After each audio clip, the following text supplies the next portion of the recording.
Aula Pública de hoje discute integração na América do Sul.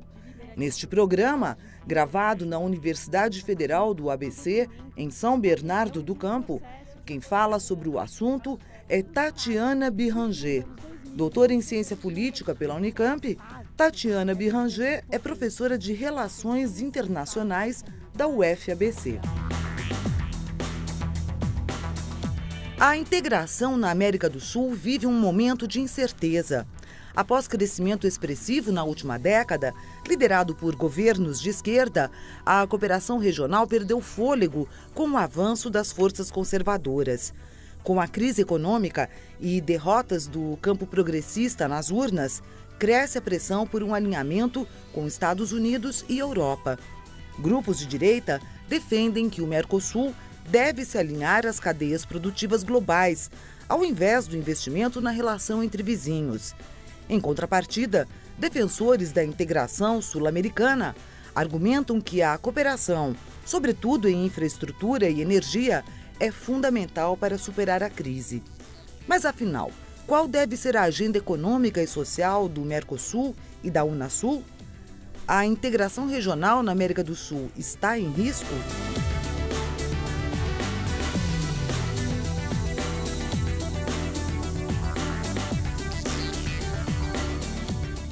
Gostaria de começar resgatando um pouco a história do processo de integração na América do Sul.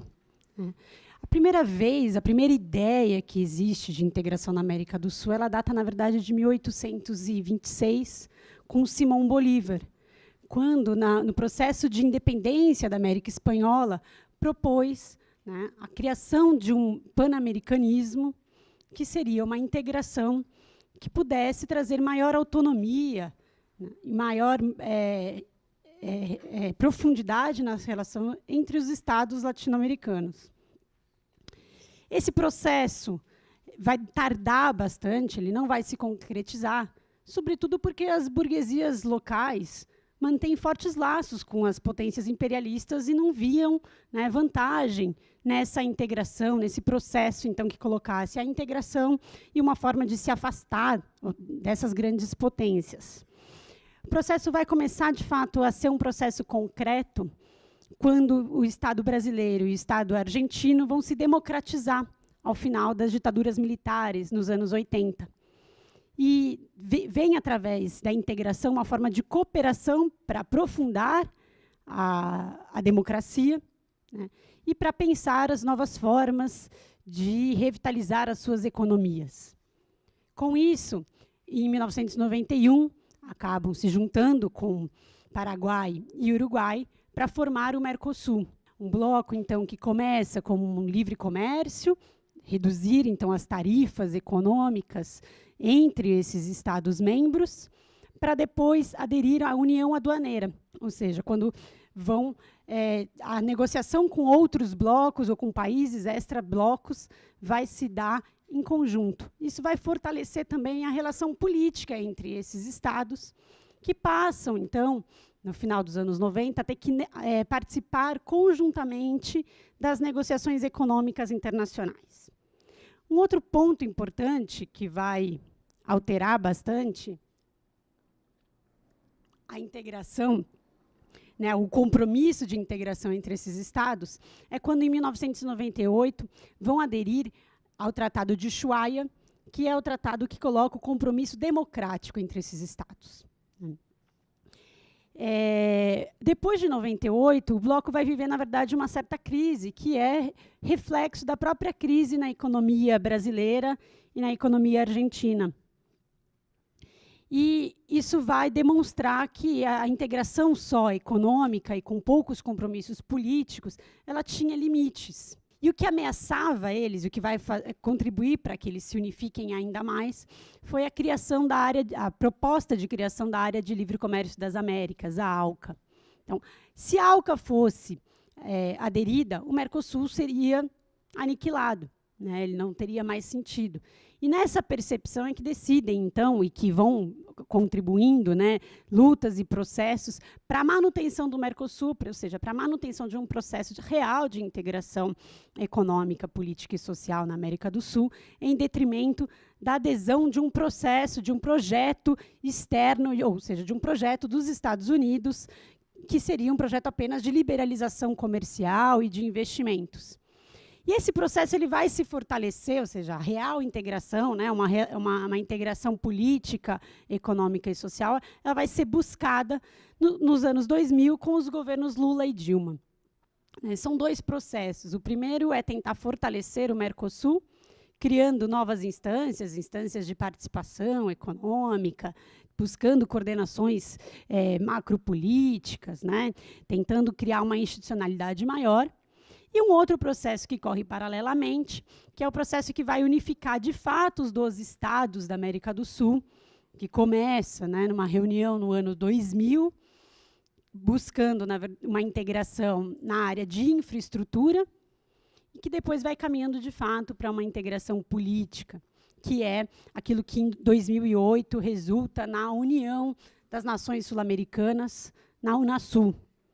A Unasul ela vai ter uma importância muito grande para a integração, porque ela propõe uma integração de cunho político, né, e ela vai ter, dentro da sua estrutura, ela vai acoplar essa iniciativa de integração em infraestrutura, que é aquilo que pode, de fato, garantir, né, uma maior comunicação, vias de transporte entre esses estados, possibilitando uma integração mais real e efetiva, mas, sobretudo, ela vai criar o Conselho de Defesa Sul-Americano, possibilitando, então, a criação de uma comunidade de segurança e que esses estados passem a pensar por si e entre si, né, o projeto de defesa comum. Uma outra questão muito importante que a Unasul inaugurou foi a criação de conselhos na área de saúde, de combate ao narcotráfico. Então, questões que sempre foram, né, agendas impostas externamente, começam agora a ser pensadas a partir desses estados. É importante destacar que a Unasul ela já nasce também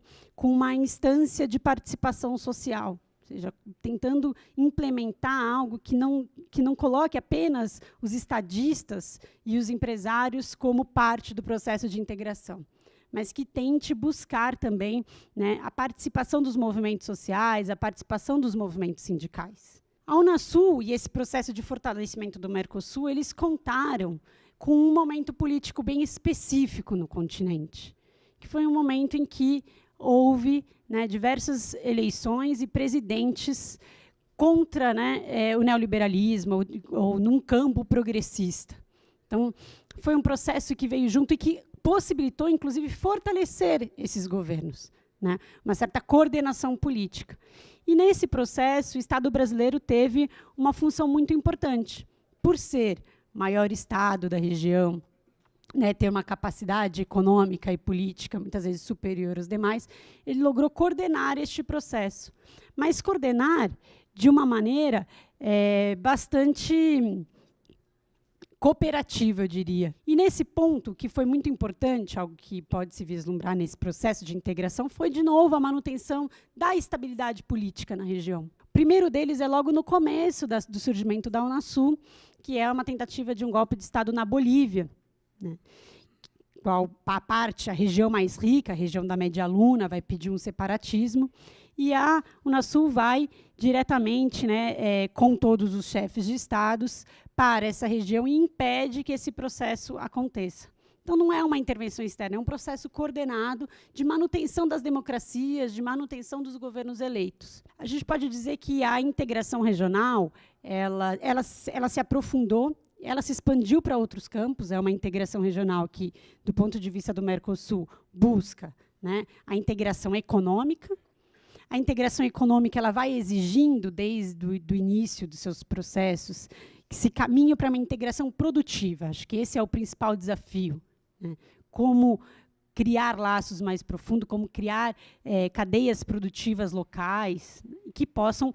Qual é o objetivo da integração, né? Aprofundar o desenvolvimento industrial e econômico e social para, conjuntamente, poder garantir uma maior margem de manobra da região diante do sistema internacional e das grandes potências. Então, por isso que esse processo ele tenta caminhar coordenadamente e depende de governos eleitos e que tenham, né, harmonia e cooperação entre eles, para que o processo flua, para que o processo tenha, de fato, enraizamento. E o grande desafio desse processo é o enraizamento social. Ou seja, como é que os diversos segmentos da sociedade se sentem parte ou não desse processo? Ou seja, a integração ela tem um potencial, né, de construir a solidariedade entre os povos, de construir essa harmonia social. E aí, nesse processo, existe um terceiro elemento, né, uma terceira iniciativa de integração regional na América do Sul, que foi a Aliança Bolivariana para os Povos da Nossa América, a ALBA, né, criada pelo governo Chávez e com apoio de Cuba, e que ela propõe, de fato, essa integração que não seja apenas uma integração econômica, mas que ela tenha esses laços de solidariedade, de complementariedade, e que ela envolva também os movimentos sociais e sindicais nesse processo. Eu acho que é a partir desse processo que se pode pensar as resistências, né, e um enraizamento popular e social maior desses processos de integração regional. Agora, a professora Tatiana Biranger responde à pergunta da correspondente de Ópera Mundi. Depois de anos de um ciclo progressista na América Latina, temos visto uma reconquista de espaços de poder por forças de corte mais conservador, direita, centro-direita. Na Venezuela, a oposição conquistou a maioria dos postos no poder legislativo, enquanto na Argentina, Maurício Macri chegou à presidência. Macri tem um discurso mais confrontativo em relação ao governo venezuelano e recebeu recentemente o presidente Barack Obama. O que podemos esperar da integração latino-americana? Esse novo contexto pode debilitar iniciativas como o Unasul e CELAC? E, ao mesmo tempo, países com um discurso mais confrontativo em relação aos Estados Unidos, como Venezuela e o Equador, podem terminar isolados? Primeira coisa é porque, de fato, esses processos, como a Unasul e a própria CELAC, eles estavam colocando um projeto sul-americano, um projeto autônomo, né, um projeto que tentava colocar essas nações de maneira coordenada no seu próprio rumo, e então afastavam os interesses externos, sobretudo os interesses dos Estados Unidos na região. Qual é o grande interesse que os Estados Unidos têm sobre a região? Primeira coisa, o controle dos recursos naturais. O segundo grande interesse é garantir acordos de privilégios econômicos, tanto para as empresas transnacionais norte-americanas, no comércio, mas, sobretudo, nos investimentos externos, ou seja, naquilo que elas desejam adquirir e controlar também das economias nacionais. Há um processo de uma ofensiva coordenada externamente, mas que tem os seus atores, os seus representantes e seus interesses internos. Ou seja, há grandes frações das burguesias locais que se interessam pela dependência e pela manutenção dos laços, né, com os Estados Unidos e com a União Europeia.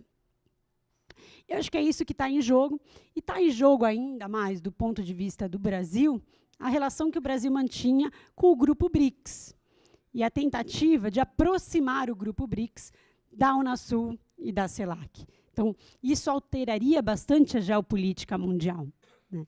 Então, derrubar esses governos faz parte de uma estratégia do imperialismo internacional e faz parte de uma estratégia de frações de classe dominante que mantém essa relação, né, umbilical e subordinada com esses estados potência. Então, acho que essa é a primeira questão.